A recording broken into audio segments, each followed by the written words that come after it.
Sidelines with Rob Browne. Talk sporty to me.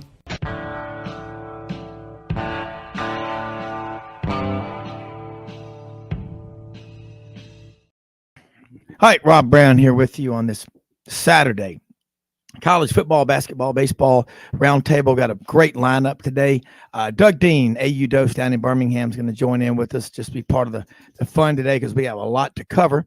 Frank Duffy joins us for a brief stint. He's down there in spring training with the Detroit Tigers in, I believe, Lakeland, Florida, not too far from Tampa, Orlando, and right down there in the middle of the Sunshine State. He's going to be doing the public address announcer for the Tigers' 16 home games during spring training.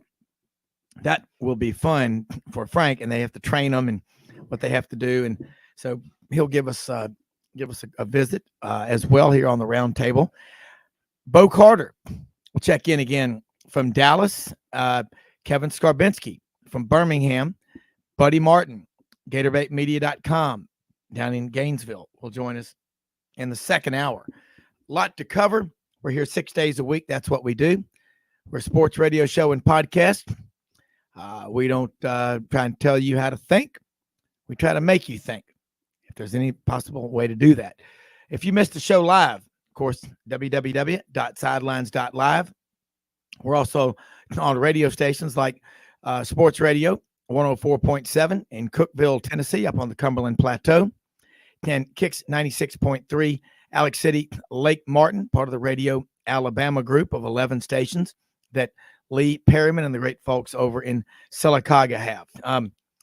Our Twitter handle is @sidelines_live. And hey, keep the lights on. My bookkeeper, Gladys over here, that's Petunia's niece and Mildred's great-granddaughter, says, hit that orange Patreon button at the top of the www.sidelines.live website. Hit the little orange button.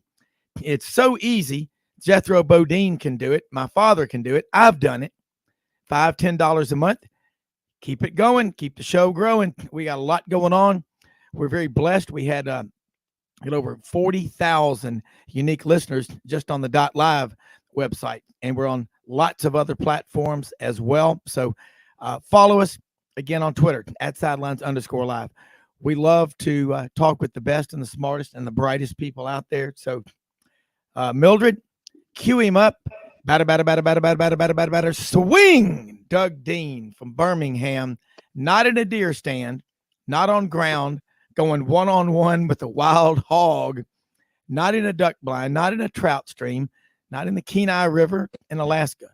He is perhaps, along with Franz Beard and Frank Duffy, the third, one of the three most interesting men in the world, and he doesn't drink Dos Equis.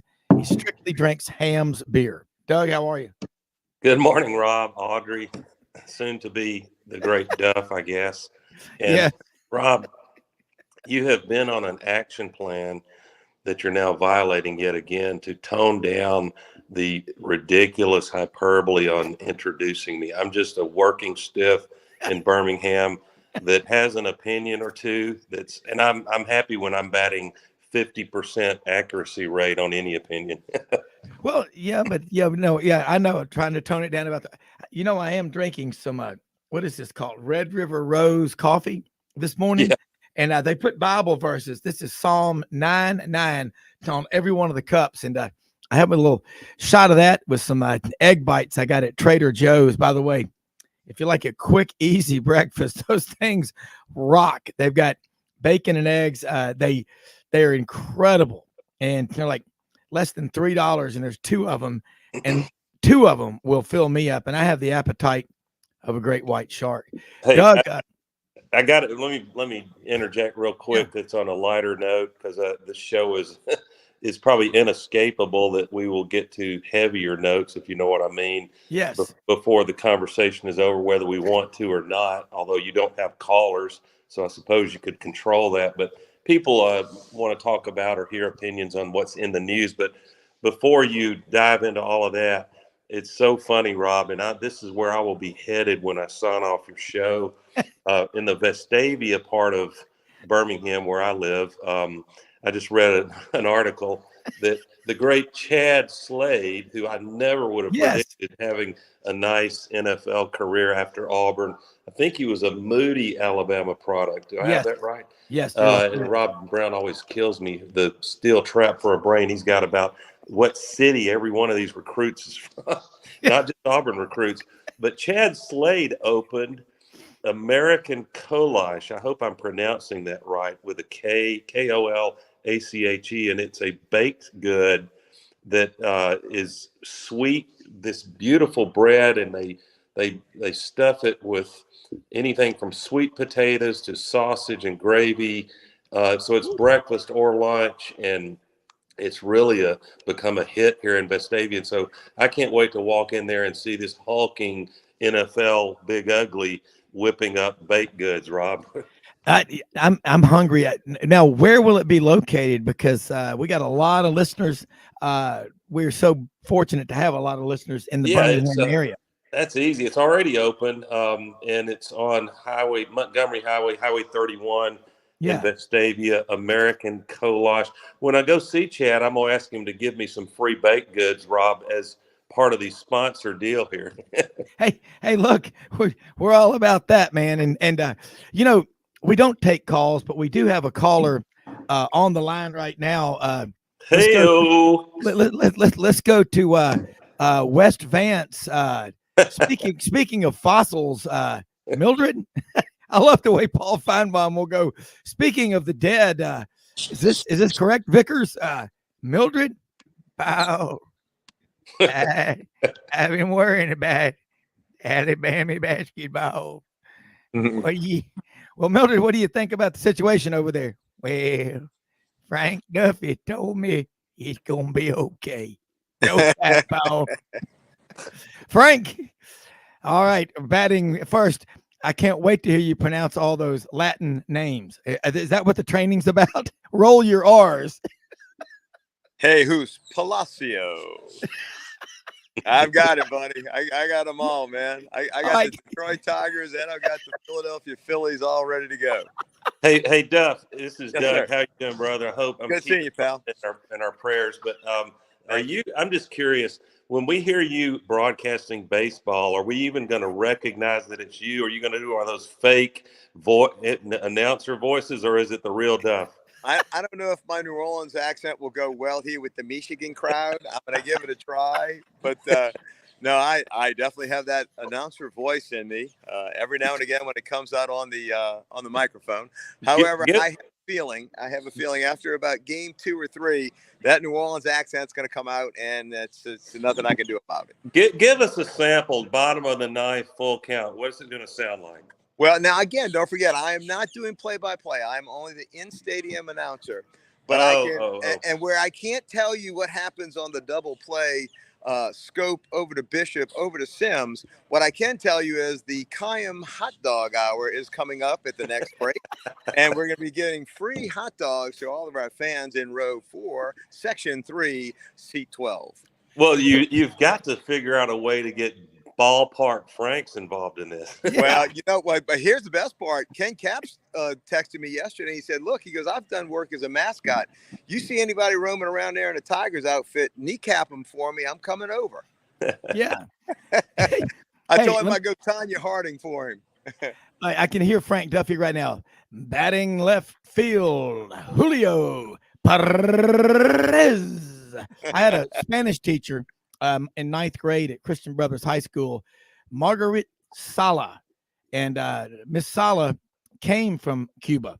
And in 58 or 59, when Batista was deposed by Fidel Castro, and man, she just drilled. And so whenever you talk to them, you speak Spanish. I know you do, Frank. You say, ¿Cuántos años hace que vive en los Estados Unidos, señor? Ah, sí. ¿Cuál es su país? Ah, bienvenido a los Estados Unidos. I'm in deep trouble. I studied French. Je parle français. I don't think that's going to help me here.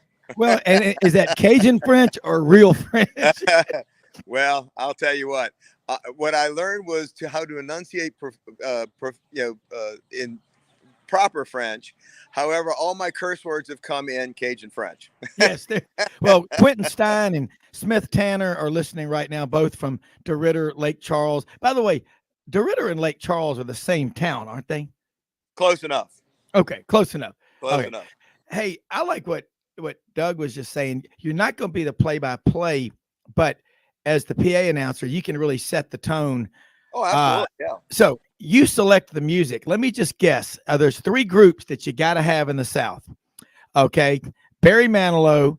I'm kidding. No, you've got to have Skynyrd, Led Zeppelin, and maybe a little Molly Hatchet. I think you throw the Almonds in a little bit. I think the Allman Brothers are your call. 38 special. Hank Jr. Absolutely. Yeah. Okay. Here's the great thing about this, guys. Here's the funny part. When I was doing high school games, I had to do everything. I had to do the music. I had to do the announcing. I had to, keep up with the promos. I had to keep up with who's on the field, who's doing the anthem. This is the really cool part about here. I've got like 8 assistants. This is awesome. All I got to do is talk. I mean, that's the great part. So no, I've got a video guy. I've got an audio guy. I've got a DJ sitting next to me. This is awesome, man. I am on a need to know basis. I basically, I have a clock and I hit that clock and I announce it. And as long as I can read and do it with inflection, I'm home free.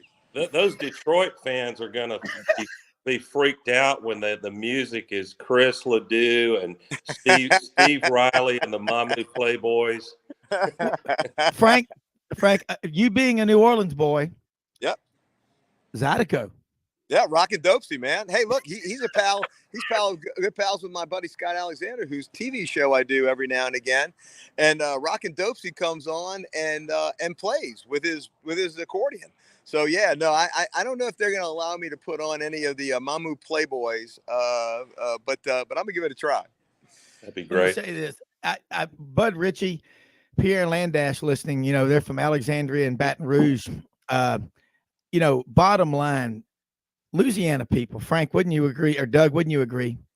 They have more fun doing next to nothing, no doubt, than about anybody I've ever seen. But they have the greatest food. And there is no better city in the world to eat in than New Orleans. I've been so far to 26 different countries. Yeah. Rob, do you know I gained 16 pounds in 9 days in New Orleans on my last trip in? Holy cow, you're trying out for a movie role to be Jackie Gleason? I went from 208 to 224 in 9 days. Now, it was Mardi Gras. It was Carnival. We attended 5 balls, went to like 1,000 luncheons. So there was a good reason for it. And I've taken 5 of it off already. But let me tell you something. We know how to eat. But here's the word you're looking for, Rob. It's called joie de vivre, which is a joy of life. Yep. And that is definitely what Louisiana is. And you're right. It's the simplest things. We just find a lot of pleasure in them, and we make the most of it. And, the one good thing I can say maybe about my Louisiana brethren is when we go to our great reward, we have not sat with the bat on our shoulder. We've taken 3 cuts at it, and before we go. And I love that. That was your comment on adding a few pounds during Mardi Gras is a good seg into what I was going to observe. I don't have the health and mortality data by state, Duff, but here's my take on it, which I think you'll rubber stamp. If you, let's say that because of the table fare, which is rich and not low in calories and not fat, but it is so damn good in the state of Louisiana, and the hard partying they do, let's say that shaves 6 to 12 months off of your life expectancy. Would you rather live on the West Coast and subsist on tofu and salad, or grow it, or would you rather give up a year and live give me Louisiana, Duff? I might have a different opinion on my deathbed, but right now I am happy the way that I'm doing it. And I will tell you, it was kind of funny, me and my good buddies ride in Bacchus on Mardi Day. I actually rode in 2 parades this year. I was a replacement rider in Coup d'etat, and I did Bacchus on Sunday. And so it's an all-dayer. Like, we eat 3 times. Zach Streif, who was the old offensive tackle for the Saints, now the new line coach for Coach Payton up in Denver. He rides on our float with us. In fact, I'm literally catty corner from him. And so they have a restaurant called the Port Orleans where they have a huge big steak dinner. This is after our float luncheon, which is early in the day, where you got, gumbo and redfish. And then we even have a night meal when we get off. There's a huge big event at the Rendezvous, which is in the convention center. Well, this is an entire all-day thing. So we pour off the float, and I literally mean pour off the float, around midnight. We get to the Rendezvous. We're there for about, I don't know, hour and a half, 2 hours. And then my wake-up call to come here to Tampa for our first, dress rehearsal here in Lakeland for the Tigers. My wake-up call was 4:30. So I had a whopping hour and a half on Sunday night, Monday morning. So I joked with them when we were doing rehearsal. I said, if you like my voice now, you'll love it actually in the games, because I'm working through about bourbon residue and cigar smoke and, at least 20 pounds of king cakes. Yeah. Doug, Rob, can we help him, Doug? Real quick, Rob, if your physician, when you get your annual physical, is saying you can't go to Louisiana as much, get a new physician. That's exactly right. Hey, and by the way, our good buddy Bud Ritchie, he'll get a kick out of this. When he was the person at LSU in the administration that was in charge of keeping all us fraternity guys in line, I was on the other side of that fence trying to get away with as much as I could without getting caught. So I think it's hilarious that Bud Ritchie is on listening to us and is a friend of y'all's, because for at least 4 years, he was my arch nemesis, my arch enemy, in trying to get as much goofy stuff done at the fraternity, pledge raids, the whole 9 yards done without Bud finding out. He was Dean Wormer before. That's exactly right. Hold those thoughts, because Bud is listening right now. That's awesome. This is great. We'll be right back. Dean Wormer on the prowl right after this.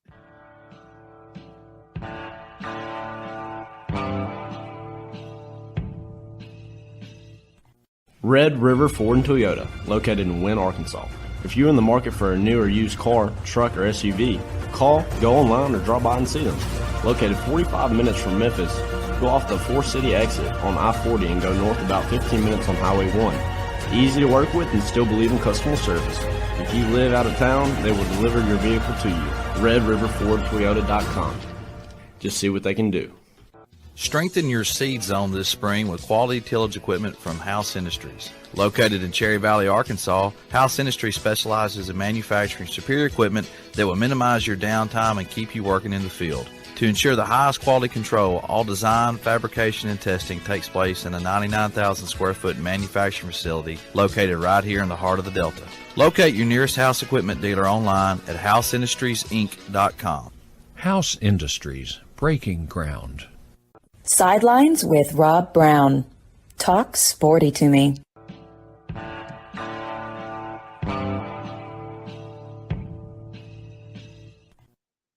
Frank and Doug, looking at right now where we are, a text from Dean Wormer saying the state of college sports and college basketball where we are right now. Got college baseball kicking off. You know what I'm noticing, and I want y'all's feedback on this. All this concern that every player was getting a big NIL deal is kind of reminding me of all the people that were panicking for years before we hit Y2K. And I kept telling people, I said, what, I don't get what you're concerned about. Well, Brother Rob, there's going to be all kind of stuff happening. I go, what are you smoking? What are you talking about? I think NIL is going to be the next Led Zeppelin. Doug, would you agree? Yeah, could be. I was thinking I've still got my 3-month supply of emergency food. I think it had 25-year shelf life from Y2K, Rob. Yeah. And I may need it for some other crisis. Like if you look around the globe, there's reason to be a little worried.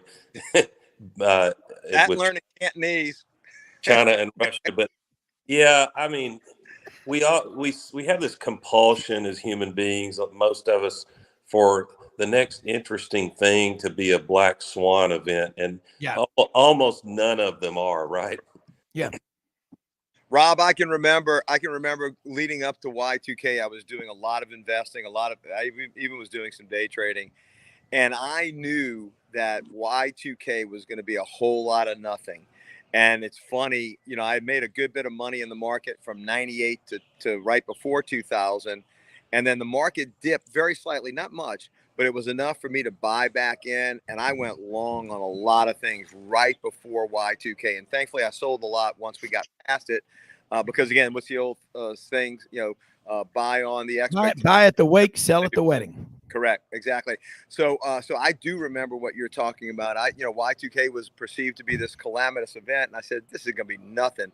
And it wasn't. And I mean, planes didn't drop from the sky. You didn't have, computer issues. And then the market just took off like a jackrabbit. Yeah. So you're right. There's a lot of consternation. Like Doug says, everybody thinks it's going to be the next big black swan. And we normally rock along. We've been rocking along for, now 250 years. And I assume we're going to continue to rock along unless we pull ourselves from our culture down from within.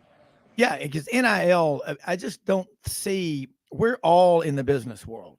Doug, Frank, our listeners, there's not a line of people around 3 city blocks at every college in America to throw money at 16, 17, 18-year-old unproven future student athletes. Mm-hmm.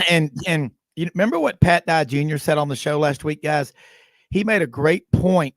He said he had a discussion with the family of an Alabama football player who, he says he'll probably be a 5th round, maybe 6th round pick, but he represents a lot of Alabama players. And he said the parents asked him about NIL. And Pat Dye Jr., who's a sports agent, sports trust advisors in Atlanta, 35 years, more than 500 NFL players. And he said, are you familiar with the particulars of NIL? And they said, what do you mean? He goes, well, you're at Alabama. Get in line behind Bryce Young, Will Anderson Jr., Jahmyr Gibbs. You get my point? Yes. There's only, I want y'all's take on that is, and we got a lot we want to cover, but we all know in the business world, you can go in there and demand a ridiculously high raise, but what's it going to boil down to? What are you producing to ask for that raise, and what makes you deserve it? Doug, Frank, who wants to take a stab at that? Away, Frank. You go, Doug. Well, I think, we said a minute ago that the core of athletics, and I think we're heavily talking about college football here with NIL. Basketball's a big deal too, and other sports. I think Suni Lee makes 7 figures in NIL. But that really is name, image, and likeness because she was an Olympic gold medalist. But I think we also need to be realistic and say that the core of what we love about college football may not shift and change, and people will adapt. But there's certainly some things that are going to force us to rethink what we expect from the game. If what you expected, for example, is that these athletes on your football team, the elite players that are marquee players, that they're going to love your university and want to constantly come back and visit and help you co-brand your university. I see less and less of that because, if players were not already semi-pro through bagmen and so on, and the fact that they were allowed to only play a couple of years and they're gone, and who can fault them? I mean, we work to create a quality of life for our loved ones and ourselves, but I think it's going to doubly be the case that there's not nearly as much bonding with the university as in the old days. The mercenaries. The product itself may not suffer much. And then what will be fun is there will still be the rising 3-star player that nobody saw it coming, that he was going to blow up and be that great. And maybe you get 3 years out of that athlete, and that's what we enjoy about football. Yeah. Frank.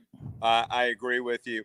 And, it's not equitable. The 2 inside guards for Kentucky are not going to make as much as the Alabama quarterback. Sorry, that's just going to be the way it is. And like Rob has always said, the free market's going to dictate that.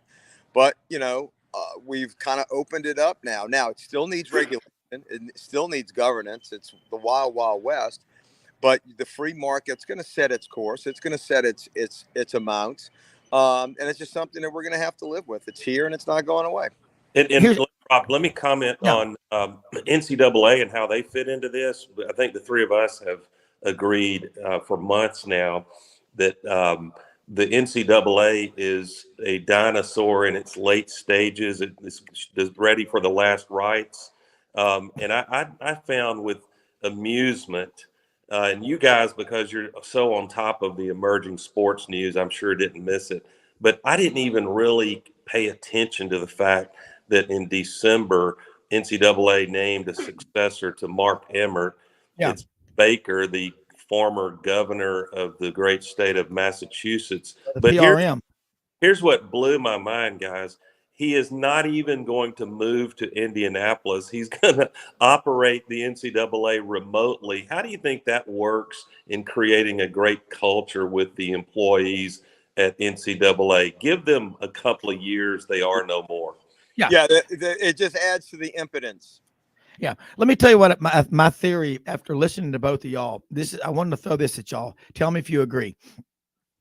The Olympics historically were amateur until we started using professional players in basketball. 92. But think about 100+ years, the modern era of the Olympics. All those amateur athletes, what do we have? 500-600 on the U.S. team every year. A small percentage, a handful of them went on and made money off of, guess what? Their name, image, and likeness. Correct. Dorothy Hamill, Mary Lou Retton, Suni Lee, Bruce Jenner, whatever he is, and you look at some of the other Olympic athletes like Edwin Moses, and they made money off of Michael Phelps. They made money, but that you can remember Mark Spitz, the Rowdy Gaines, but they did make so much money that they didn't have to do other things. Sure. And there's this false perception out there that money would be falling from the sky everywhere on every college campus in America. I've been asking people deep in, different schools around the country that I talk to, and they're going, no, there's really not. I mean, there's a few guys get it. So people quit waking up in the morning and finding reasons to be angry and depressed. College football, college sports are going to push through this because of people like Doug and Frank and our listeners out there who are the free market. We don't spend that much money on our own children. Yeah. We're not going to keep doing it for these student athletes. I'm not against them making money. What I'm saying is, think about how your business works. That's the free market. And the last 3 years, it's been very popular to shut your doors, stay inside, and be scared. If you want to go broke safely and wait for some crumbs from the government to come every month, go for it. I choose not to participate in that. Absolutely not. And look, Rob, here's the funny part. There's a lot of people that are out there, businesses or just people that were just wanting significance, who paid a lot of NIL money that's probably sorry that they did, because a lot of these kids opted out. Several of them quit mid-season. I know a couple personally that if you ask them, they would elaborate on that, Frank. From what school?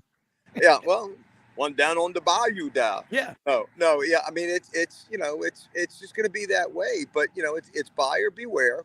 Caveat emptor, and that's the way it's going to be. And so you're going to have a lot of kickback. You're going to have a lot of people getting a little bit more alligator armed on what they're offering out. But again, that's the free market. It's going to set its course. And look, the big players, the Texases, the Alabamas, the Auburns, the LSUs, the Floridas, the Texas A&Ms, they're going to be the haves, and the small schools like the Houstons, the Tulanes are going to be the have-nots. And that's just the way it is. And it's just going to be college football's landscape has changed. It's changed forever. But the pendulum it doesn't swing back to 6. It swings the other way. So again, you're gonna be seeing a tightening, and then it'll loosen again, and then it'll naturally, gradually just settle on that 6 o'clock spot, and then we'll be fine. And like we always have, college football is not going away. Major League Baseball, this beautiful stadium that's here in Florida, it's not going away. We love our sports. Like James Earl Jones said in the soliloquy of Field of Dreams, everything sports has marched on with everything that we've done. It's marked the time. That case, baseball, but you could easily say college football, especially in the South, has marked the time. Yeah. Doug? Yeah. Our task sometimes on the show is to use sleight of hand to not sound like a bunch of old guys yelling at a cloud. And, I need to say, sometimes the right answer about what should we expect college football, it's a separate discussion on basketball. I think it's alive and well, and March Madness will continue to be sensational. It always has. Always does. But just the format of it, in fact, it's more compelling for a viewer than arguably than the college football playoff, because that those first 2 days, and by the way, Rob and Frank, we've got in Birmingham, Alabama, the first and second round, and who's likely to get assigned to play in Birmingham because they're a lock as a 1 seed, and that should be quite the storyline, with the backdrop that it's been the obsession of media all week long. I'd prefer to stay a little bit on the sideline on that subject, only because I have no idea what all the evidence is, and I think everybody deserves a fair treatment in that regard. But we in football, I think the story is going to be when we realign the SEC. You already saw yesterday the AD at Florida State bemoaning that something's got to change for the Noles to win big. And I'm sorry, but my opinion is the ship sailed, probably with the great Bobby Bowden, in terms of Florida State ever being in the Southeastern Conference. I could be wrong about that. They're certainly a marquee brand, but I think they missed their window. We're going to have to adjust possibly our expectations on fan engagement, fan commitment to going there on game day, especially in September when you're risking heat stroke, doubly so in Death Valley. And look, we play Florida State in Orlando to kick off the year. I mean, it's gonna be brutal. But we got a little something for them. So we'll pay back from last year. Shrinking stadiums, Robin, Duff, shrinking stadiums and putting skyboxes in those places because the demand is there for that. And Duff and I talked about this. I just don't enjoy a game when I'm in this insulated cocoon and I can't be wild and crazy and hear the fan noise. And risk getting escorted out of the stadium. That's just part of the experience, right, Frank? We don't get our reputation of being a tough place to play at night with the bourbon, just the vapor oozing down onto the field from the crowd that's up behind the glasses. I will say this in the stadium. And I read an excellent writer in the Tuscaloosa News, Chase Goodbread. I liked his take on these proposed new rules. There's a great Scarbo. Hey, Kevin. Can you picture, as Goodbread wrote, that Alabama is making a desperation drive against pick your opponent, Tennessee, whomever, and they throw a pass. They're down 4 points. They throw a pass down to the 15-yard line. The clock is running. It should be stopped with a first down, and by rule, they let the clock run on and not get another play. That's un-American. I'm sorry. Yeah, agree. That's Leave gonna that be to pros. Yeah. Hey, Frank, Doug, Kevin Scarbinsky, the Birmingham lead, also coachsafely.org. Kevin, real quick, I was talking to Dana Marquez down at Auburn yesterday afternoon. He is a big fan of yours, and I'm a big fan of Dana's. I love what you're doing with coachsafely.org, and we're going to talk about a lot of things today, but I want to let you know you're building an army of supporters out there, and thank you for doing what you're doing. Well, thank you, Rob. Good morning to everyone. And let me say, Dana was, kind of in on the ground floor of Coach Safely. He He worked with Coach Crow. You'll see on the Coach Safely website, coachsafely.org, a number of tips on equipment use, for example, and that's Dana's area of expertise.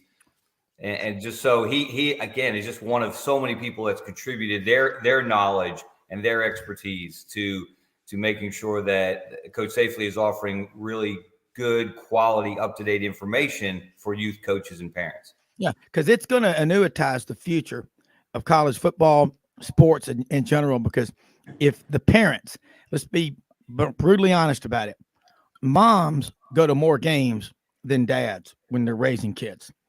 One of my friends, there were 6 boys in a big Irish Catholic family, saw his mother come to a game when our kids were in 7th grade. He goes, the woman has attended in person no less than 2,000 baseball games. Miss Cunningham, who recently passed away, love her. 6 boys she raised. Unbelievable. And guess where they were from, Kevin? Philadelphia. And they moved south. We'll be right back with Kevin Scarbinsky, Frank Duffy, Doug Dean, and a lot of hope right after this.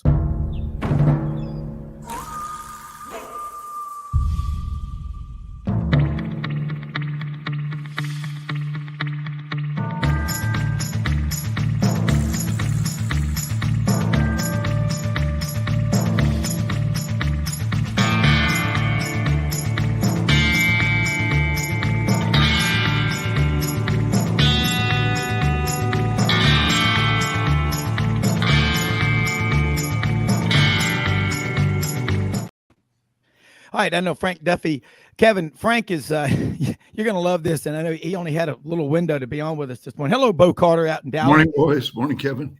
Doug. Hey. What we wanted to say, Frank is the PA announcer, Bo and Kevin, for the Detroit Tigers spring games. His wife gave him a 5-week hall pass, so he's got to go in there and train on getting ready. Of course, we were saying, what is the music going to be? I said, you got to have Skinner, Led Zeppelin. Doug Dean up in Birmingham said, don't forget 38 Special. But we have Frank's going to have fun for the next 5 weeks, 16 home games for the Detroit Tigers. But, yeah, Kevin, that is so important. When I was talking to Dana yesterday, helmetfitting.com, if the parents, especially the moms, who, golly, my dad was always working, traveling all over the country and the world. He wasn't at my practices. He wasn't there, but my mom was. And if you had to be somewhere at 5:00, I was there at 4:30. Okay. My mother can knock out a handle of Smirnoff. If she's supposed to be up at 6 a.m, she's up at 5:30, early. But you connect, Kevin, so well with people. I had some friends of mine, we were talking last night, big Alabama fans. And they just said, man, Kevin gets it. And you just keep getting better with age. But, man, Dana's a big fan of yours. And so many people I come up, they go, Browne, I keep hearing Kevin Scarbinsky talking about coachsafely.org. And one of them said, he's right. It isn't about making football or sports softer. It's about saying these kids want to play and they want to hit hard. But, by God, if they don't do it safely, let's be honest, the moms have a lot of influence on raising kids, don't they? They do. I'm being satirical, but you know what I mean. No, they absolutely do. And who, which parent, generally speaking, and for the young people who are fortunate enough to have both parents in the home, and sadly there are many who don't for different reasons. But if you have a 2-parent home, which parent is more likely to say, get up, walk it off, you'll be okay, toughen up? And which parent is likely to be more empathetic, more sympathetic, and more concerned about injury, that if they see their young one get hurt playing a sport, they might be less likely to sign them up for that sport again, or based on what they know on sports injuries at the moment. And we've had far too many high-profile stories along those lines at every level. A 12-year-old boy in New Jersey last week died doing a conditioning drill with a youth football team. Not one of the coaches, according to the mom, knew CPR. That I don't want to. I got to stop short because of especially the biggest story in the sports world right now. I don't want to use the word that's criminal. Yeah, but it is a dereliction of duty on the part of the coaches, on the part of their organization, on the part of the league that they participate in. Yeah. And that's why New Jersey actually has contemplated laws on the books similar to Coach Safely. And other states are doing that now, guys. You're going to see in the next couple of weeks, there's momentum building. A lot of it stemming from the DeMar Hamlin situation.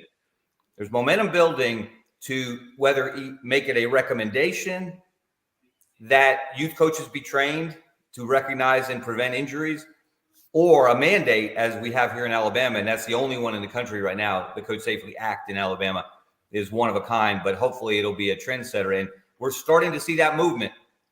I'll give you a heads up. Georgia has a recommendation in the legislative pipeline right now, and we fully expect that it will pass in some way, shape, or form. And so, again, this is what we need. We need more knowledge. We need more recognition.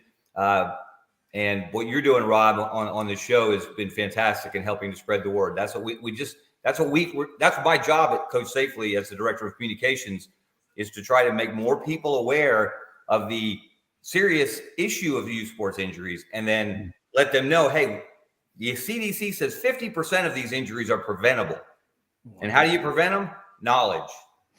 You teach the coaches and the parents. That's what we do.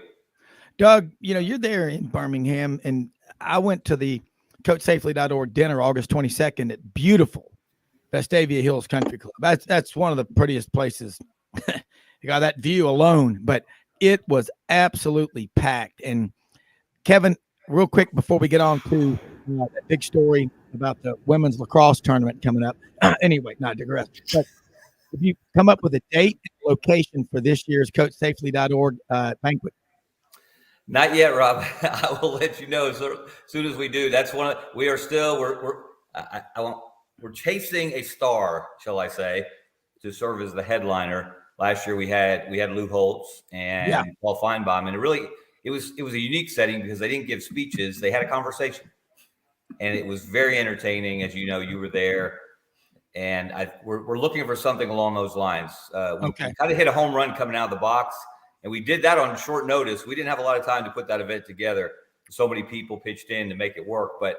So we're trying to get this one pinned down. We're getting close, but I appreciate you asking. But I'll let you know for sure as soon as we get that name and that date settled. Gotcha. Because Birmingham, I don't know of a city I've ever seen so civic-minded and puts their money behind what they believe in. So Bo Carter, Kevin Scarbinsky, Doug Dean. Let's get started. Let's address that issue with the Alabama, Brandon Miller and all. Bo, would like for you to start, and Kevin, Doug, but Bo, based on everything that you think Alabama is being treated fairly by the national media on this versus people that are closer to the situation that might know a little bit more? Boy, Rob, we talked about it earlier this week. It's really a tough situation. I need my legal counsel, Jack Turner, to chime in again on this. But, I know. He was great yesterday. I was going to say, he's very good about for the defense and for the prosecution. But you just, I feel terribly for the kids, just wrong. I can't re-quoting Nate Oates, unfortunately, wrong place, wrong time. Angry situation, people with guns and anger. It adds up to a very terrible situation. And we always say the court of public opinion or whatever. It's really it's a no-win situation for Alabama. And I really, hope heads don't roll over the thing, but it's just they've got to do something one way or the other, I think, on it before it escalates any further. Yeah. Kevin, your thoughts, and then Doug, because I know Doug and I were both waiting for you to come on here, and Bo, as true grit journalist that you are, what's your take? Well, Bo understands from your long career, Bo, in dealing with crises of different natures at the conference level and at the individual institution level. There are things you can do and things you cannot do in situations like this, and it is a fine line that you have to walk. And I will say, I believe Alabama has made some mistakes. I think they would acknowledge that in how they've handled it. But they cannot investigate. Greg Browne has made that point in a couple on the ESPN podcast with Reese Davis, that they cannot be investigators, because think of the reaction if it came out that Nate Oates was seen in any way, or Greg Byrne or anyone connected to the university, as trying to influence the investigation. Mm-hmm. And that's a thin line to go from searching for information to being seen as trying to influence the outcome of a legal matter that affects one or more of your student athletes.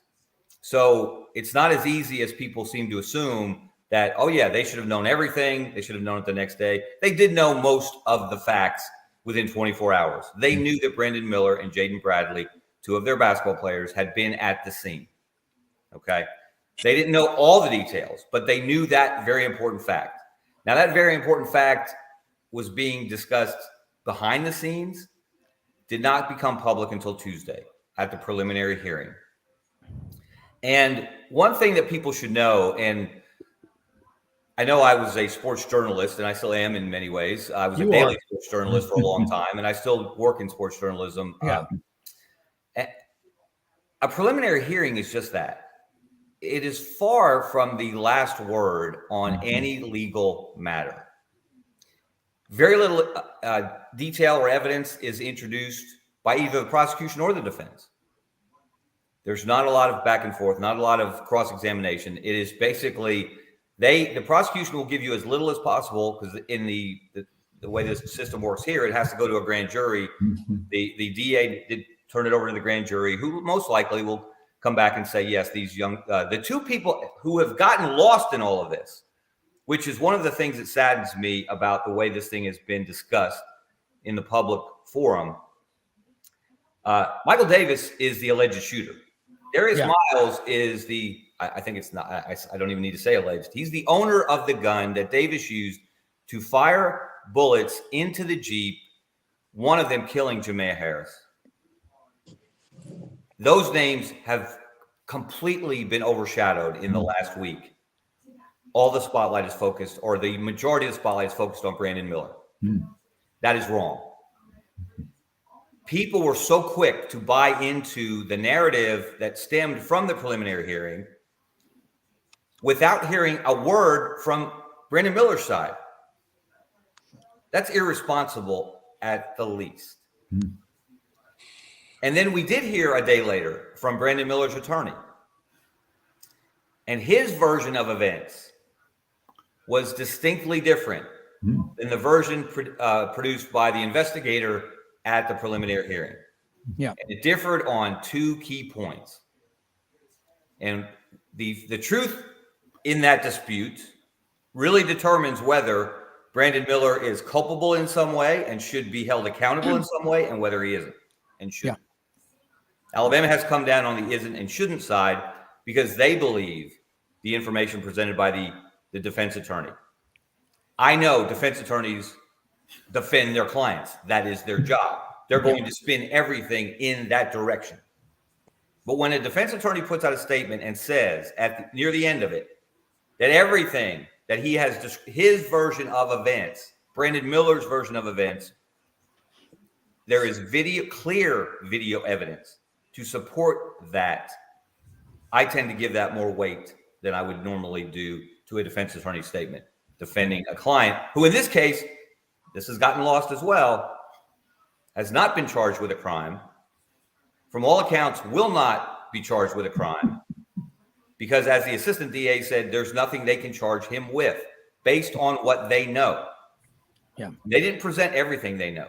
But the two key facts that people need to know, the dispute here, at the preliminary hearing, the investigator said Brandon Miller got a text at 1:38 in the morning that Saturday going into Sunday, from Darius Miles, who he had dropped off at the club earlier.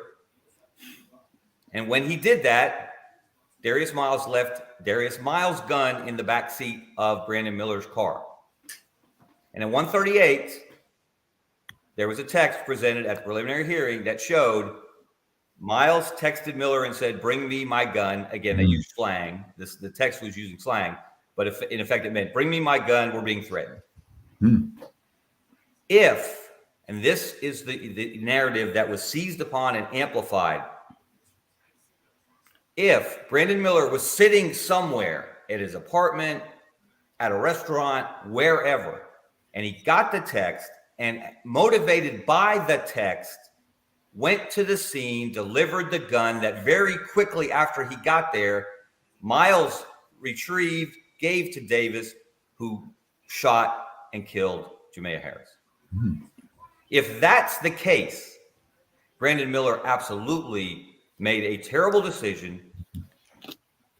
Although there are nuances to that too, and we can get into that later. But made a decision that directly led to the death of Jamea Harris. Yeah. But that is not the version presented by Brandon Miller's attorney. Yeah. And what again, they didn't present the full picture at the preliminary hearing. Yeah. Allegedly, Darius Miles had been texting Brandon Miller for more than an hour, saying, "Come get me." Not because we're being threatened, not because I need my joint, the slang they used for gun, because they wanted to go somewhere else. They were tired of being at the club. They wanted to go somewhere else. Mm-hmm. He's texting him for more than an hour. Brandon Miller's out at a restaurant eating. He says, "When I'm finished eating," and he responds, there's an exchange. He responds and says, "When I'm finished eating, I'll come get you." He leaves the restaurant, is on his way to pick up Darius Miles. And somewhere en route, we don't know if he was about to park, we don't know how far away, but somewhere en route, at 1:38, that text came from Miles about the gun and being threatened. Mm-hmm. We don't know if Brandon Miller read the text. We don't know when he received the text, where he was en route when he received the text, but we do, again, and I believe there's, because of the video evidence that will be presented at some point on his way, and his motivation to go pick up Darius Miles was simply to pick up his friend to go somewhere else. He had no idea that there was an altercation taking place. All right, that's one key point. Second key point, and maybe even more damaging and damning, and what people again have seized on to condemn Brandon Miller, is that when he got there, he parked in a manner to block the Jeep in which Jamea Harris, her female cousin, and her boyfriend were sitting when she was shot. If that is true, that is a direct sign of aiding, to me, not a lawyer, been involved in a lot of legal matters from a reporting standpoint, but to me, that's aiding and abetting. But the attorney's statement says, from Brandon Miller's attorney, he parked, not blocking the road, normally. And after he parked, this is so important on this timeline, guys. After he parked, the Jeep pulled up. And in very short order, Miles gets in the car, gets the gun, gives it to Davis. Davis gets out of the car. And there, again, this confrontation now has been building, which Brandon Miller, from his side, has no idea about. He gets out of the car, and then this terrible thing happens. If that's the correct version of events, how do you condemn Brandon Miller? That's at the heart of what's happened since Tuesday. And like I said, I tend to believe, because, look, and if an attorney said there's video evidence to back up these facts, and there isn't, or the video evidence does not support it, I mean, you're done as an attorney. Your career is over. You have flat out lied. Yeah.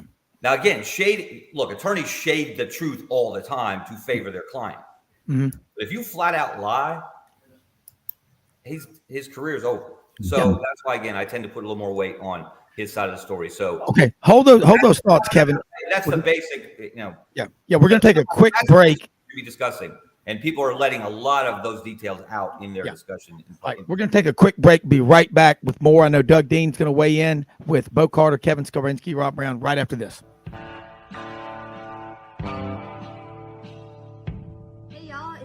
Hewlett & Dunn, just coming to let you know about our new collection of boots. It's going to be our dress boots. They're the Horsepower collection, and they're genuine exotic leathers and really comfortable. Comes in all different sizes and patterns, so come check them out.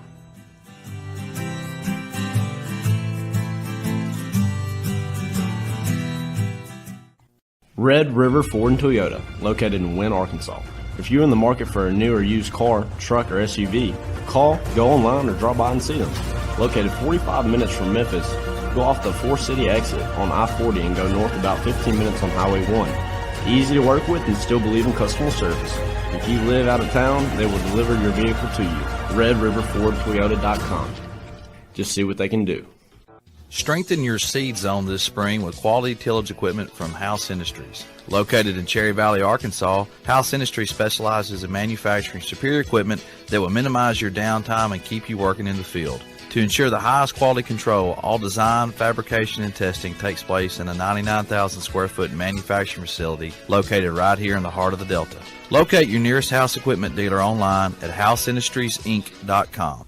House Industries, breaking ground. Sidelines with Rob Browne. Talk sporty to me.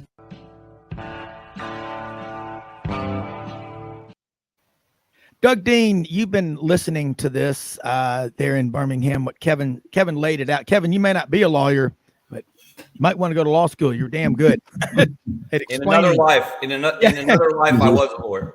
Okay, and I would have been a defense attorney. And well, part of me would be part of my personality would be a defense attorney. Part would be a prosecutor. And then in another life, I was a New York City cab driver.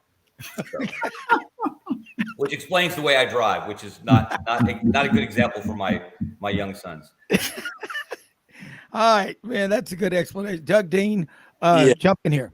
Yeah, let me compliment Kevin, and you stole my thunder, Rob. I was going to say Kevin missed a good chance to be a defense attorney or a prosecutor. I compliment Kevin, your restraint. Kevin has said many times he is, and I probably agree with him on this, and have been guilty of not of painting with a broad brush, but the use of the term "the media" as if they are a monolithic body that all does exactly the same thing is not fair to the Kevin Skarbinskys of the world. Yeah.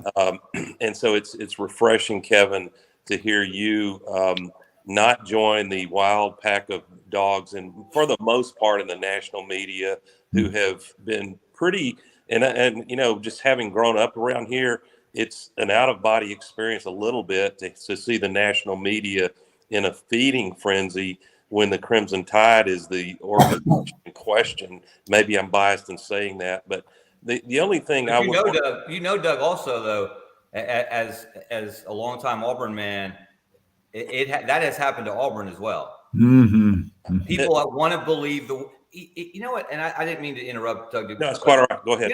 You know what's disturbing, guys? And look, we all in different ways have been involved in the world of college sports.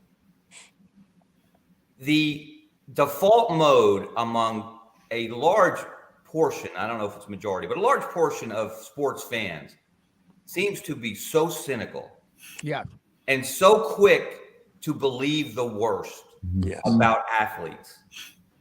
It's like, and I'm paraphrasing a quote from a movie about politics, but it's like the people who say they love sports sure don't seem to like athletes very much because they're really quick to believe the worst about them. Yeah, no argument there, Kevin. But I'm glad you interjected that. It's a valid point. The distinction I wanted to make, but I don't want it to sound at all, Kevin, like I'm challenging the point you make, the thesis you make in your great article in the Birmingham Lead is that to distinguish, and I think some of the national media, credible guys, not frankly, the Clay Travises of the world who are more about clickbait, in my opinion, but the credible guy, opinion makers and writers, the distinction between the question, should the DA in Tuscaloosa have charged Miller with accomplice or whatever the different statutes are related to that, or versus should the University of Alabama athletics leadership or university president have suspended Miller until they know more about what's going on? And I think, though you don't need a team by team rules and so forth, which include, I'm sure, the question of being anywhere near a firearm on campus, that the distinction between is a school within its rights to suspend a player until they know more or suspend for a limited number of games is quite a different question than the question, do you have to have a criminal indictment in order to suspend a player, in this case, Brandon Miller. So I'm not in a position, and I'm not going to go there to say I know enough from the evidence to have an opinion whether suspension, indictment, or completely being cleared, and if not respected by everyone involved. But what I think the national media would like to understand, and I frankly don't accept at face value the point of view until we all see all the evidence come out of a defense attorney or a client's attorney, I should say, until we know, because their job is to shade, to your point, Kevin, get as close to shading the facts in their client's favor as the evidence will allow. So I discount that a little bit. Where I'm at is I just prefer to stay on the sideline a little longer. I don't even fault Alabama for their decision at this point to let him play on. But it's possible, do you agree, Kevin, that as the facts continue to come to light, that you may have a burden to change your point of view about Brandon Miller's role in this? Well, yeah, to that point, absolutely, Doug. And that's, to me, being a responsible journalist requires you to be willing to change your mind and admit that a position you held, especially if you're a columnist and you're offering an opinion or a point of view on anything, certainly something as serious as this, you should be led by the facts. Absolutely. You should be led by the information that you gather.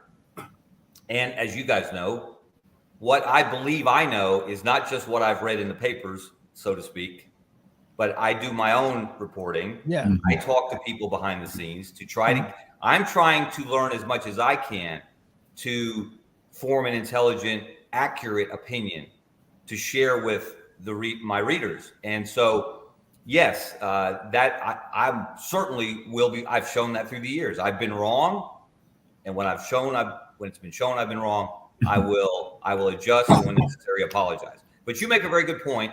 There is a difference between a legal standard of guilt and a member of an organization that brings disrepute upon an organization. Yes, schools do this all the time. They don't need legal charges against an athlete to suspend the athlete.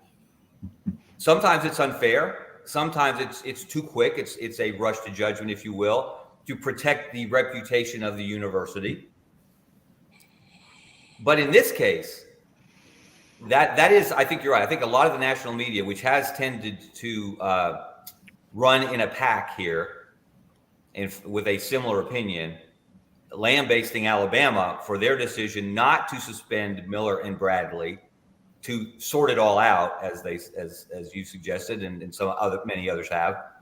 But I can tell you, I feel strongly Alabama did not decide to play Brandon Miller and Jaden Bradley 3 days later at Vanderbilt, which was the next game on the schedule, simply or primarily or in any way because Brandon Miller is one of the best players in the country. They're having an all-time great season, and they want to win basketball games at the expense of everything else.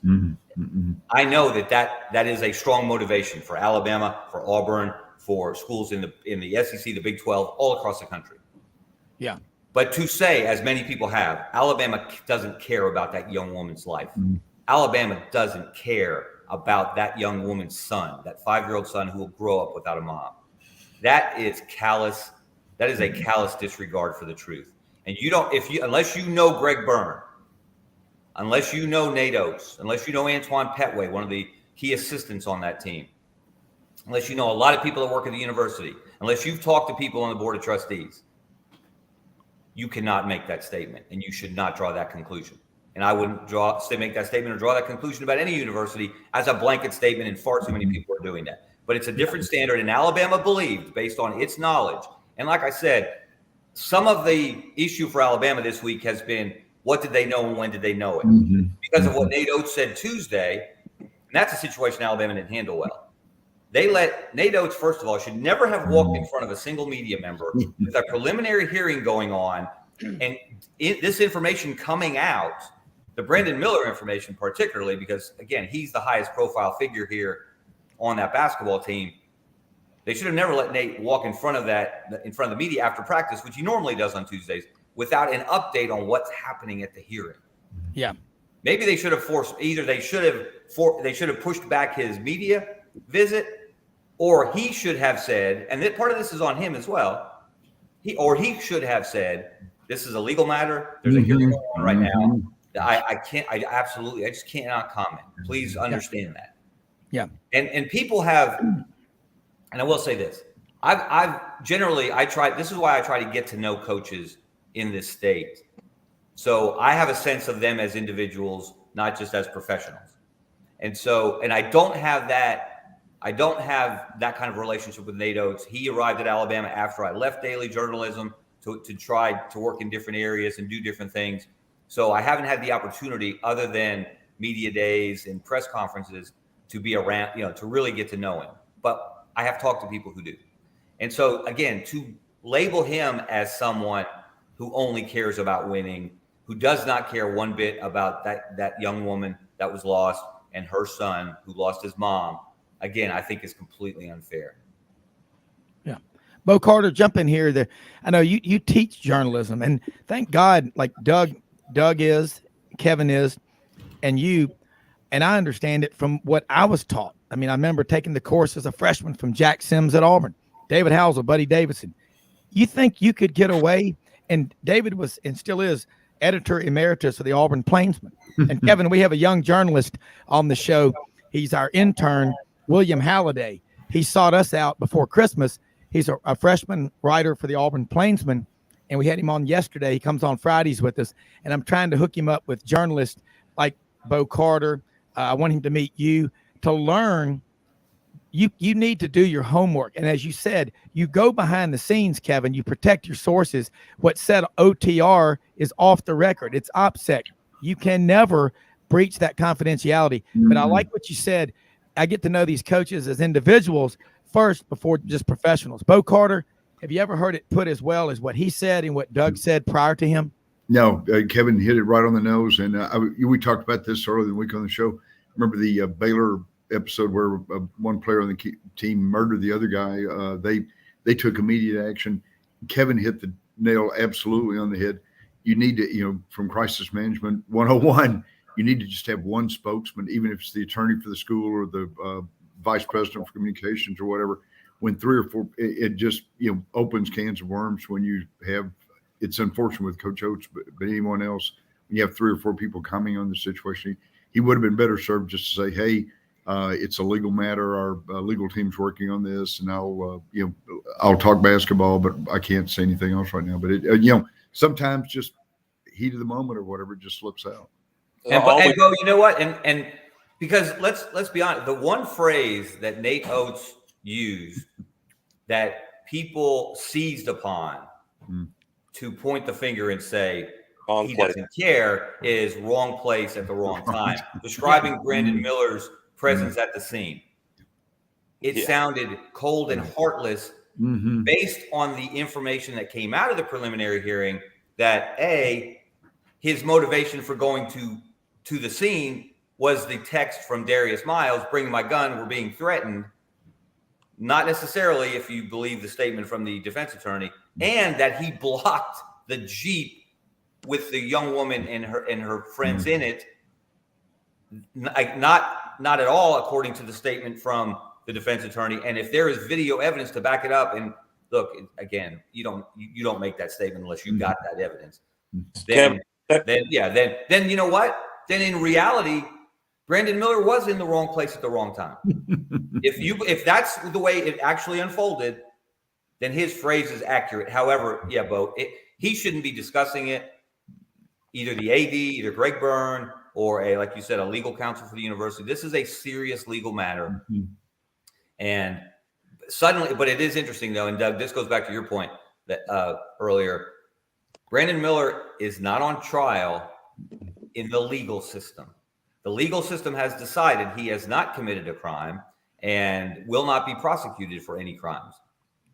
But the court of public opinion has decided that Brandon Miller is directly culpable for that young woman's death and should not be playing basketball. It escalates to different levels. Either should not be playing basketball for a period of time, should not be playing basketball at Alabama again, should not be a student at the University of Alabama, up to and including should be in jail.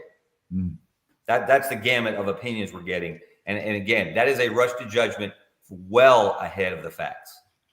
Doug Dean? Yeah, and Kevin, and I don't want to pile on Nate Oates. I mean, it's forgivable to any outstanding. Nate Oates is an outstanding basketball coach. He's shown that with this.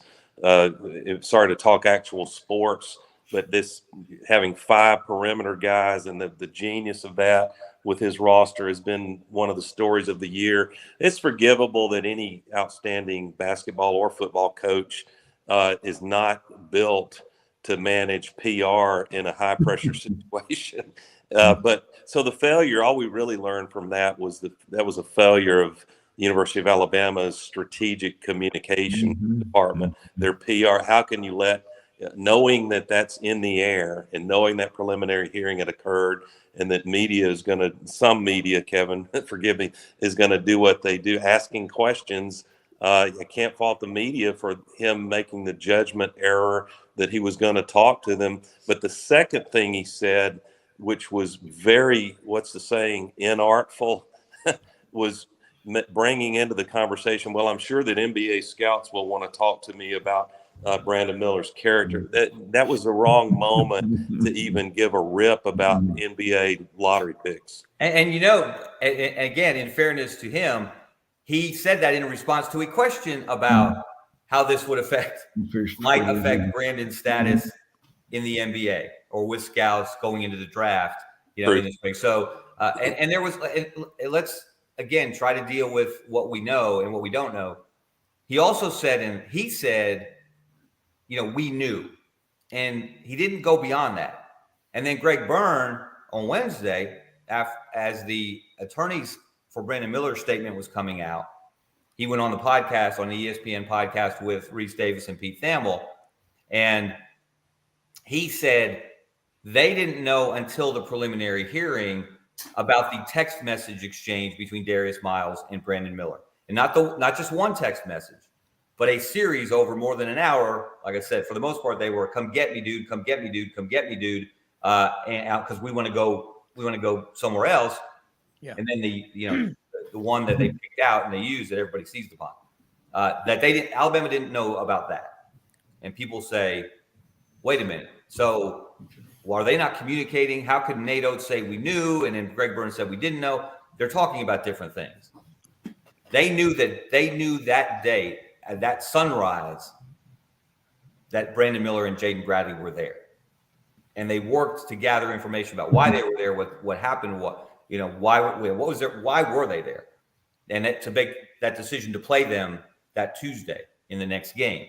So those are not inconsistent. People have seized upon that as an inconsistency, as again, to pile on Alabama. And as we're discussing, they've made mistakes from a strategic communication standpoint. I don't believe they've made a mistake from a decision-making standpoint in playing Brandon Miller and Jaden Bradley. And let's say this. Hold those thoughts, Kevin. Let's take a quick break. Right back with more. This is great banter. Saturday Sidelines right after this.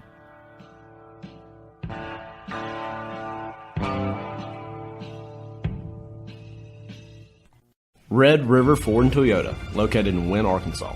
If you're in the market for a new or used car, truck, or SUV, call, go online, or drop by and see them. Located 45 minutes from Memphis, go off the 4-city exit on I-40 and go north about 15 minutes on Highway 1. Easy to work with and still believe in customer service. If you live out of town, they will deliver your vehicle to you. RedRiverFordToyota.com. Just see what they can do.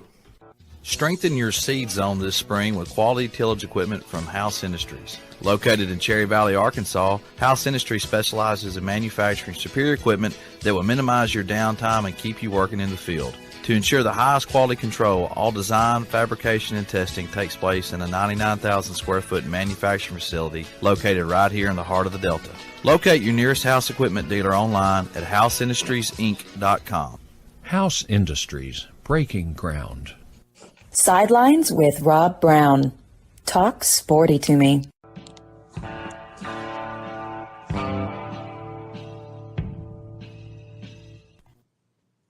Round table, Kevin Scarbinsky, Bo Carter, Doug Dean, Rob Browne. Kevin, you were going to finish up, and then I want to get on to the next topic. But I think bottom line is, I guess would you agree, if you look back, if when this happened, maybe if it would be a different conversation today if Brandon Miller and Jaden Bradley had been suspended, and then they came back a week or two later and said, we've done our homework, and to this point, there's no charges. Therefore, they can play again. I think it just would have looked different. I'm not saying that was the right or wrong decision, but I think a lot of this public, that the ascension on Tuscaloosa from the national buzzards from all four corners, don't let the facts get in the way. Bottom line, the boots on the ground, different reporters in Tuscaloosa and Birmingham who know the territory, you're getting the story right. It's so much better to hear from you, but that's just my take. Well, I think you are right, though, Rob, that would have mitigated some of this blowback that Alabama's received since Tuesday. It would not have eliminated it. There would have been that cynicism, that putting winning above all else, accusation, no matter what they did, if they played him at all at any point. But I wanted to get back. I wanted to get to that point about that decision to play him. They made a decision on January 15th. That was the day of the shooting in which Jamea Harris was killed. They made a decision they started gathering information and decided that their role, their presence at the scene, and by their I mean Brandon Miller and Jaden Bradley, did not merit any kind of discipline. So having made that decision and allowing him to play on January 17th. So, we went a month, right? Since then. How much conversation was there in the national media about Jamea Harris? How much outrage was there that a young woman had been senselessly shot on the strip in Tuscaloosa, and that she left behind a 5-year-old son who will not grow up with a mother? How much did anyone care, let alone care to comment? Very little, right? Right. All of a sudden, on Tuesday, Brandon Miller's name is brought into the situation in public, and everyone's outraged. Everyone cares about Jamea Harris now. Everyone cares about her son. I find that a little curious. I don't think that level of alleged caring for that young woman and her family existed for a month until Alabama's star player was brought into the situation. And so, and as far as that goes, when Alabama made that decision to play Brandon Miller on January 17th, nothing they have learned since has changed their opinion on what that decision should be. So there was no way they were going to suspend him for Wednesday's game at South Carolina, simply because a preliminary hearing came out on Tuesday and some damaging allegations, keyword, came out against Brandon Miller at that hearing.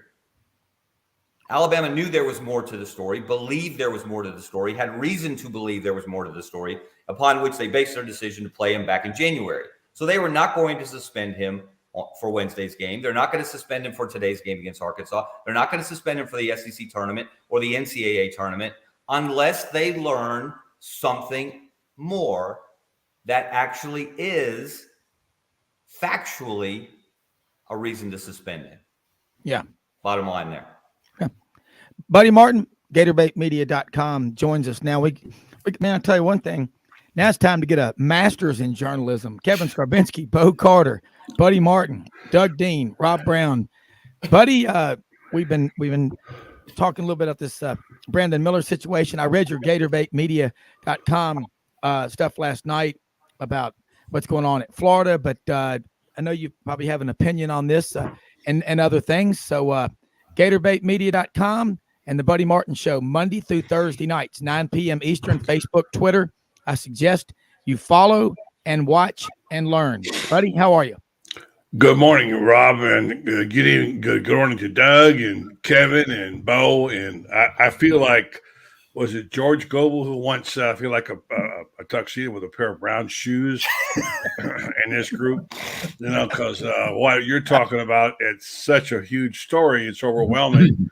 and everybody has an opinion. And I've just kind of hold mine in this group because I don't have a real educated. I know I've been reading, following. How could you not? It's been everywhere. There's a tendency for all of us who don't know the situation to moralize about it one way or the other. And I'm not saying one is wrong. Obviously, it's a tragic situation for the young mother who's now dead. And it's a tragic situation for Alabama, whose reputation has been besmirched at a time when their basketball program is at a pinnacle and the football program is making a bid to come back. And it's the whole the people involved. So let me just say this. It's hard. I would be a hypocrite if I didn't say it this way. When you talk about what you know regarding something that's so far away that you're uninformed about, it is really, and this is what's wrong with the media. It's broken. Everybody in New Jersey thinks they have a right to comment on this, and it's fine. But what's your opinion? You don't know. We don't know. I mean, we're just reading and thinking, and we can give an opinion, but everybody's got one. Mm-hmm. So I just defer to you guys on this and say, this whole case with Brandon Miller is mysterious, and my heart breaks for the family, and my heart breaks for Alabama in a way because their reputation has been tarnished in a way that maybe it might not come back from in that regard. So let me sit on the sideline and listen, and we'll talk about the coaching story I wrote later on about how coaches come and go in the night, and now the rent-a-coach era is how 3 coaches could come in Florida and be here and be gone before. I wrote them out. I wrote this. I said, I would like to have said goodbye to these guys that left, but I never got to say hello. Hey, let me jump in here, and buddy, I appreciate your professionalism, and let me make a point here, and you made it well, buddy, and let me kind of pick up the ball and run with it. I have seen national media members, one in particular, his name was mentioned on this show earlier. I want my lips or your ears by mentioning his name. Basically, denigrate local media as being a bunch of homers who are not going to give you the true story of what's going on in a serious situation like this. Mm-hmm. Ask any coach at Alabama, ask any coach at Auburn or UAB, and I'll just use those as local examples. If I'm a homer, if I'm going to ignore obvious facts that put them in a bad light to wave a shaker on their behalf, and not just me, in general, local, you want to know what's going on in a situation like this? I want to know what's going on in a situation at Florida. I want to know what Buddy Martin says about it. Because I know Buddy Martin's a professional. I know he's going to do his best to get the facts, whichever way they fall in support of the university, or maybe it will end up being critical of the university in its decisions. Local media knows far better than any national media member what's going on in a situation like this. And so I'm not just talking about myself. I'm talking about the men and women in Tuscaloosa, in Birmingham, in Huntsville, Mobile, across the state. They have the relationships. They ask the questions that need to be asked behind the scenes, not always at a press conference. You get your best information, Buddy knows this. You get your best information far away from press conferences, in private conversations with people who know and have a reason to know. So trust local media far more than national media on these kind of things. That's well said. If I can just jump in real quick. And again, I'm not going to talk about this subject because I'm not really, what I have to say wouldn't mean anything. I don't know what's going on. I want to say what you said right there. I was thinking about this, Kevin. Thanks for bringing it up before I come on the show. Y'all know farmers? You have any friends who are farmers? I think you probably do. I do. I do. My granddaddy was a farmer in Tifton, Georgia, so I know a little bit about it. Here's the thing. When I thought about this years ago, when you're going to plant something and you want to know what to plant and when to plant it and what to expect of it and so on, you can call your local agriculture department and they'll give you some information. They don't really know because they don't put it in the dirt, okay? And especially if they're 100 miles away, the whole climate's different. Everything's different. So when you grow grapes, whatever you grow, to your particular where you are and your dirt right there is different than the guy 50, 60, 80 miles down the road. It's not indigenous to that climate and that soil. It's the same thing to me. Why are there regional beers? you say, well, I never heard of Coors 40 years ago. I started it after I lived in Colorado, and you can go, name your beers. Every place is different, and the people who put it in the ground are the ones who know, and they're the really only ones who know, and everybody, the rest of us are all guessing. So just to cap off what you said there, that's how I feel about it. Yeah. Well, hey, but just a quick aside, Rob, I made that mistake with a situation involving Florida football years ago, based on some national reports, had to do with Aaron Hernandez and his time at Florida, and I made an assumption based on that was incorrect.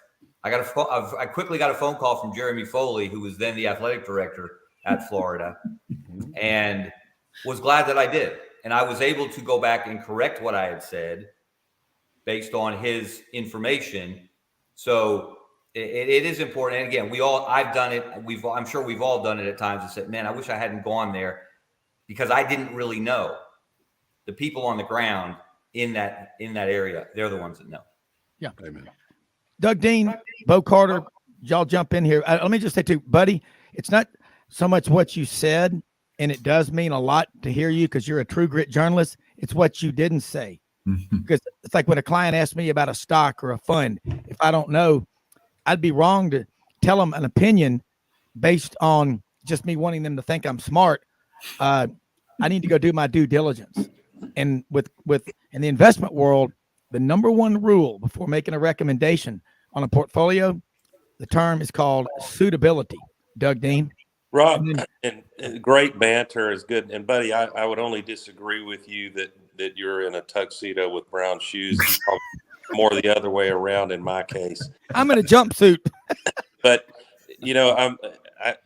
nowadays, what is good for business is clickbait with a lot of the outlets. And I wouldn't fault anyone for needing to make a living and pay the bills, but it lures you like the sirens into the rocks. Then you find yourself compromising ethics in a hurry. And once you do that a few times, you don't even consider it an ethical breach. But I'm fascinated by two categories of quote media, end quote, the Wetzels and Pete Thamels and 40s of the world who really aren't, as far as I know, are not pushing an agenda for their partisan favorite team colors. I think they're more likely they have a lot of confidence, maybe overconfidence in their ability to take early incomplete facts and put out a credible opinion. And they've established a personal brand and a name such that, if 40 or Thamel write that Cam Newton clearly got $180,000, well, it must be true if one of those guys wrote it, and now you distinguish with those who really do have their beat writers, or they have a fondness for a particular program, and that helped, like these message board, whether it's Georgia, Auburn, Alabama, Tennessee, the message board guys, they tend to have an allegiance. Their subscribers expect them to be a promoter or be sympathetic to it. Those guys, if we are critical of what's going on in University of Alabama's decisions over the Brandon Miller question, then we're all in glass houses, am I right? Because you don't have to go, every single one of our schools, you don't have to go back very far to find scandal and or criminal charges. In Auburn's case, March 2011, only a couple of months following lifting the crystal football in Arizona, Dakota Mosley, Goodwin, Mike McNeil, and I forgot the fourth guy. Sean Kitchens.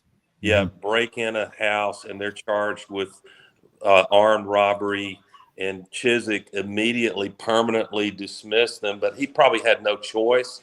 So that was a decision one university made. And I can't say that if the same circumstances involved Jabari Smith a year ago, what would Auburn have done? You'd like to think they would follow their own moral compass and think of the university's brand. I'm not even saying Alabama failed to do that. It's just a difficult circumstance. So I think writers who are tied to a particular school need to be very careful throwing stones from their glass house. And Doug, also, let me jump in here. Be careful. I think we all need to be careful but we all do it, of making analogies. That Auburn situation you mentioned, which of course I covered as well at the time, those 4 individuals were accused of a crime.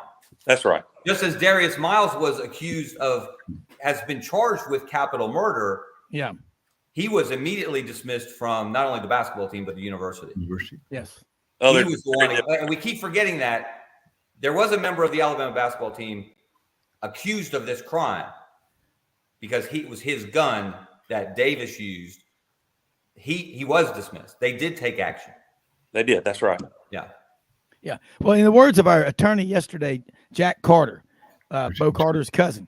Jack Turner. Remember what Jack Turner? What Jack Turner said was poor judgment and poor decision making do not necessarily constitute criminal behavior. Mm-hmm. That's coming from an attorney, a graduate of the Hugo Black College of Law at Alabama, great friend of mine, as his father John is, both Alabama people, but some of the classiest people I've ever met in my life. And thank God, buddy, I say this to you every week. Same thing to Kevin, to Bo, to Doug.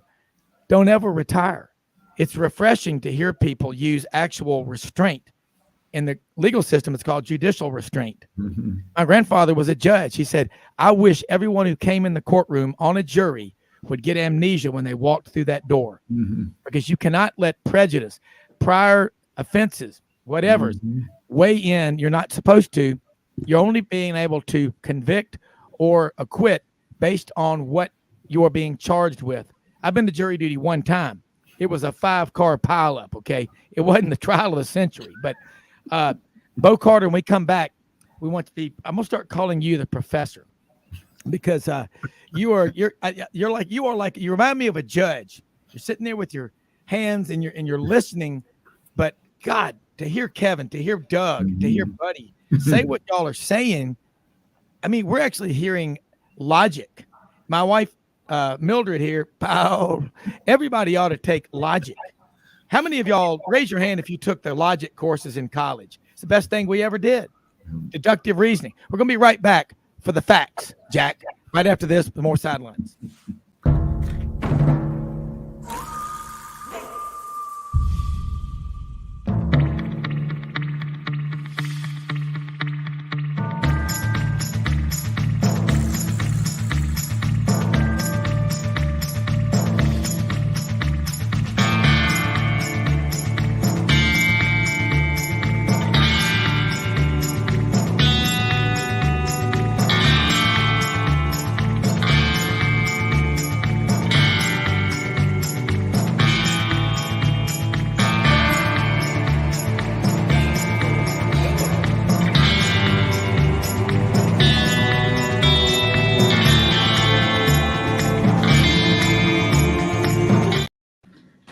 All right, back here, Doug Dean had to get back to the deer stand. Buddy Martin getting a cup of coffee right now. Bo Carter, the professor, Kevin Scarbinsky. But, you know, it's like, remember the old-time gospel hour? This is the old-time journalism 2 hour.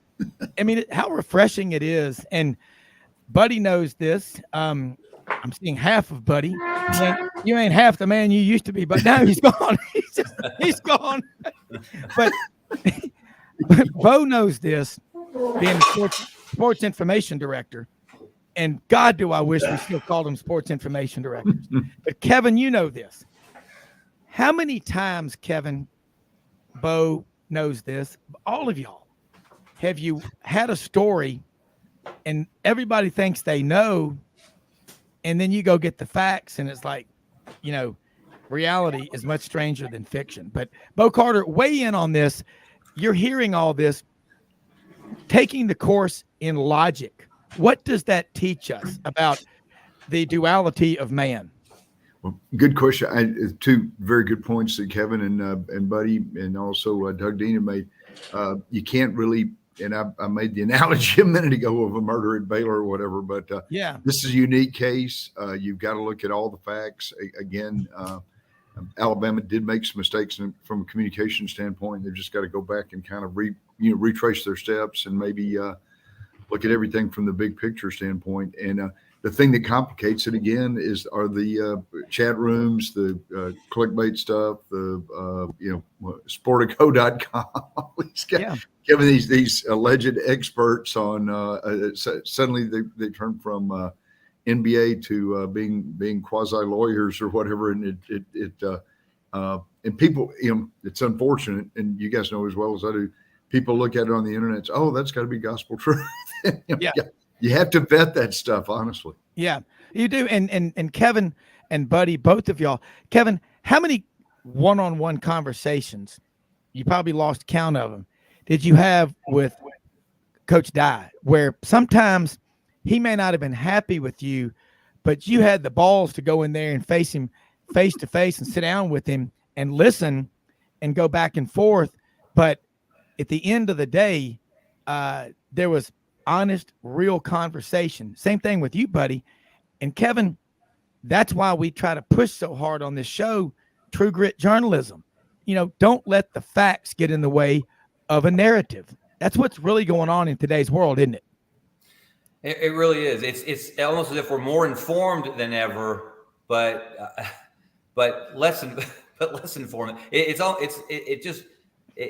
This week, for example, the journalism, sports journalism, social media, fandom, and in some ways humanity were lessened by what happened this week.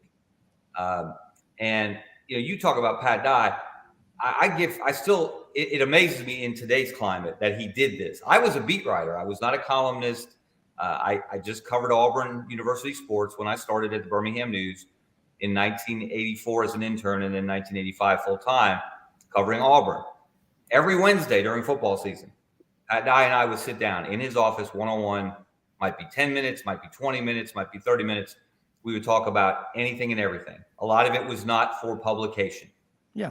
But I got to know Pat Dye. I got to know his motivation. If something serious came up, we could discuss it. He could explain to me why he was doing what he was doing, why he made whatever decision he had made. And that gave me a good picture of what's happening at Auburn regarding the football program and situations. And, this is before cell phone, but, he gave me and others his home phone number. And so if there was something serious going on, Bo Jackson getting hurt and coming out of games twice in his senior season, my first year as a beat writer, were two instances that stand out. And he's getting lambasted by the national media. One of those was in the Florida game, the most brutal, hard-hitting game I think I've ever witnessed in person. I would call Pat Dye at home. I used that privilege sparingly and only on serious situations, and invariably he wouldn't be there. And his wife at the time, Miss Sue, that they called her, she was a tough cookie. I think a lot of people were afraid of her. She was pretty tough. And I'll give her this. And I wrote things that I know she could not have liked. But every time I called and he wasn't there and I left a message, he called back, which means she gave him the message. And that says something about people. It says something about them. And it says something about the relationships, buddy, we were able to build back in the day with coaches that is a lot harder to do today because they're so guarded. They make so much more money. They're so afraid of making a misstep and really opening up and letting you in. And that hurts everyone in the long run. Now, this I can talk about with some authority, okay? And I won't go into history. Look, I get it. Everything's changed. This is a different world. The way we report, write, cover, whatever, it's not the same. But what you just said there is the essence of what Rob likes to call true good journalism, or Bo, whatever you call it. The fact is you talked to the source, you vetted it, you wrote it, and you did the best you could. And sometimes you were critical, and oftentimes they didn't like it, but they understood it. Understood why you had to write it. It was professional respect. and so now today, roll the clock forward. I've been in this business 150 years, and here we go. We have an era, and this is what, Rob, you wrote about it. I don't want to complain because I know this is the cards we're dealt. I feel sorry for Billy Napier and some of the coaches trying to operate in this environment. There is no way he would give anybody his home telephone number. Okay, that's number one. And secondly, I don't blame him because the people would get it, or the social media people would drive him crazy. But having said that, what's wrong with this picture? All right, I tried to express myself in this column about 3 coaches, and possibly a 4th, announced they're leaving Billy Napier's staff 9 days before spring practice. Okay, now let me ask you guys, what's wrong with that picture? It's like, what the H is going on in Gainesville? Yeah, by people, and I get it. And you know what? I don't know, because I don't know these people. They don't allow you to talk to assistant coaches. You know, they go on a group press conference maybe once a year, and I don't even know. I made a joke about spelling William Pegler's name, whether it's P-E-A-G or where P-E-G, because I said he wasn't around long enough for us to ask. He's already gone. Now, so what is this? What's happened? Well, here's the thing my colleague and friend David Moulton pointed out, as I was trying not to be too critical, but at least raising the question, Kevin, which as journalists are supposed to do, is what happened? What's going on here? And I said, this is not a good look for Billy Napier, who's still trying to find a winning record. You know, and he's dealing with all kind of issues on Rashada and different things, NIL, whatever. And David said something very astute. He said, but he's not a big Florida fan. On the other hand, buddy, look at it like this. The NFL has just reached out and taken 2, now 3 of Billy Napier's staff members off his first staff in Florida. They must be pretty good, right? And that's a good point. So my question is, how do we find these things out? I mean, I have to read social media. I don't know how to find them out. I can't call anybody. I'm going to give you this one note, and I'll move off of this. Patrick Toney, the so-called wonderkin of the defense, who was the defensive coordinator, Florida, came in last year and had a big job, paid a lot of money, over $1 million or whatever. And he was there for 14 months, whatever it was. And so I thought, well, at least he had the experience of being on staff and getting to rub shoulders with people, with legends like Steve Spurrier, right? So I asked Steve Spurrier, how many times did you ever talk to Patrick, Coach? He said, none. He never spoke or talked to one of the legends of coaching, okay? I don't get that. How could you work in the same organization either and not at least walk in and say, Coach, can you draw this up for me? Maybe I'll learn something. He's here, he's gone. He never spent 10 seconds. Spurrier. Now, you guys tell me what's wrong with this picture. To me, that's a dereliction of duty. If you're a coach at Florida and you have access to Steve Spurrier and you don't take advantage of that, then you're not doing your job as completely and thoroughly as you should. Yeah, and for all of y'all, this is what's so important. And I know Doug Dean was just saying how much fun he enjoyed it. We may not all agree on every point, but it's legitimate discussion. It's like when you get together, there was several doctors, friends of mine and my families used to get together. It was called the Roses, Retired Old Surgeons Executive Society, for lunch.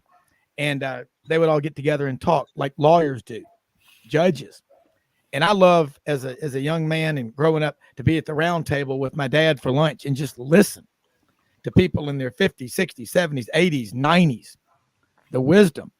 And what we have to be careful of is for someone like Buddy Martin, who's not old, or Kevin, who's not old, or Bo Carter, who's not old, to say, well, what I have to say, I'm like the old man yelling at the clouds. You're not.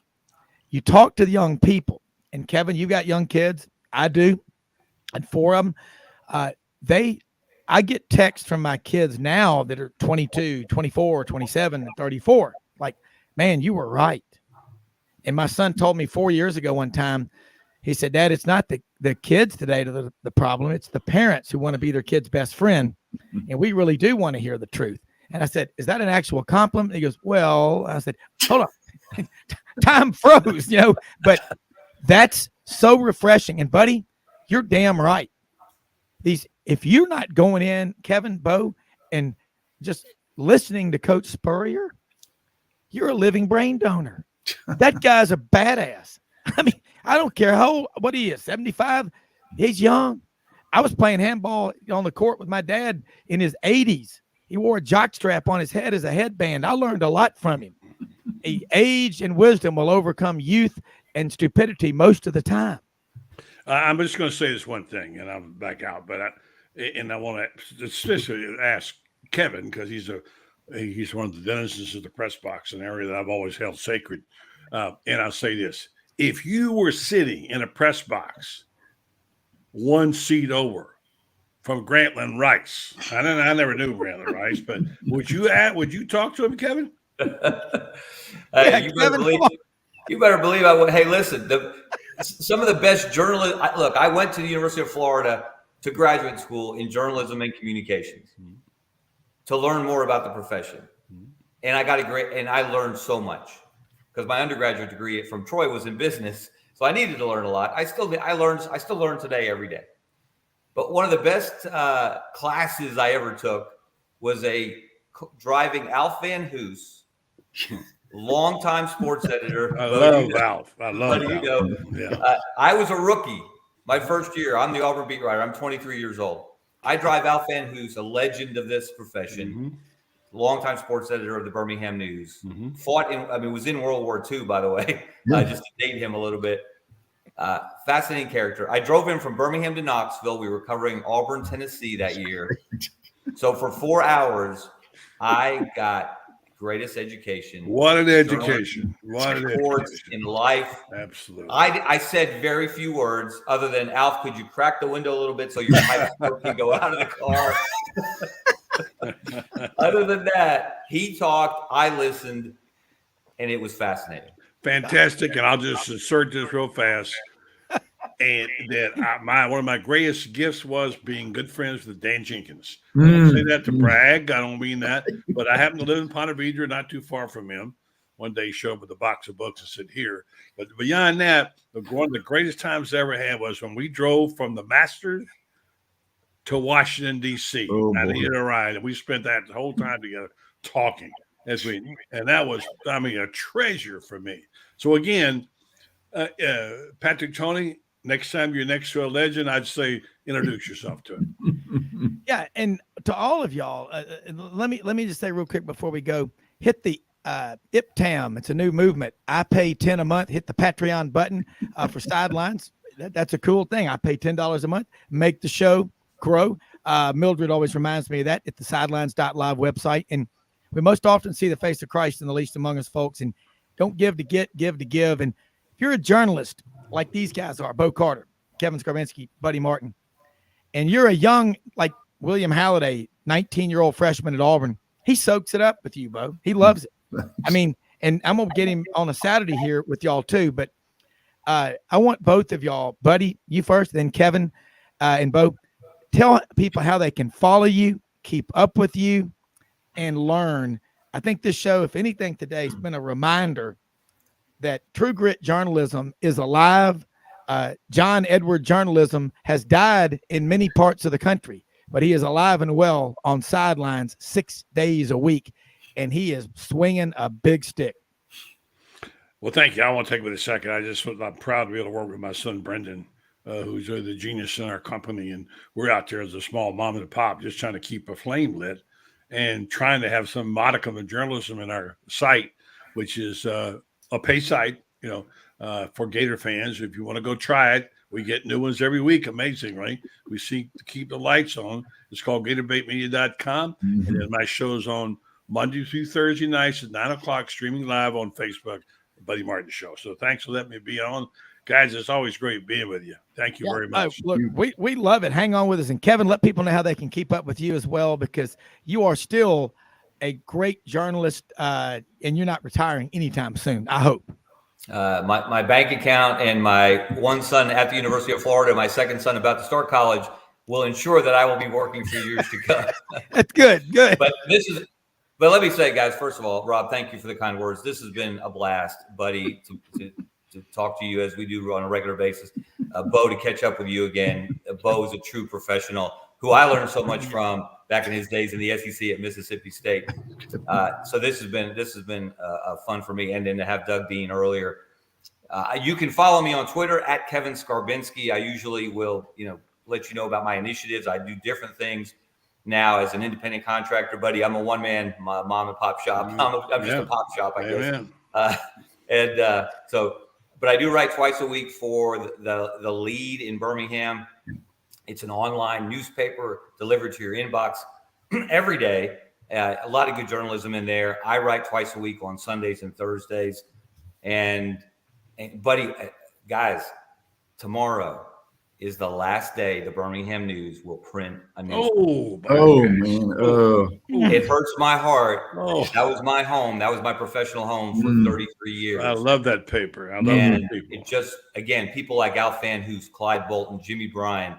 I could go on and on. Benny Marshall. Benny Marshall. I mean, go back to Benny Marshall and Zip Newman. And, oh my goodness.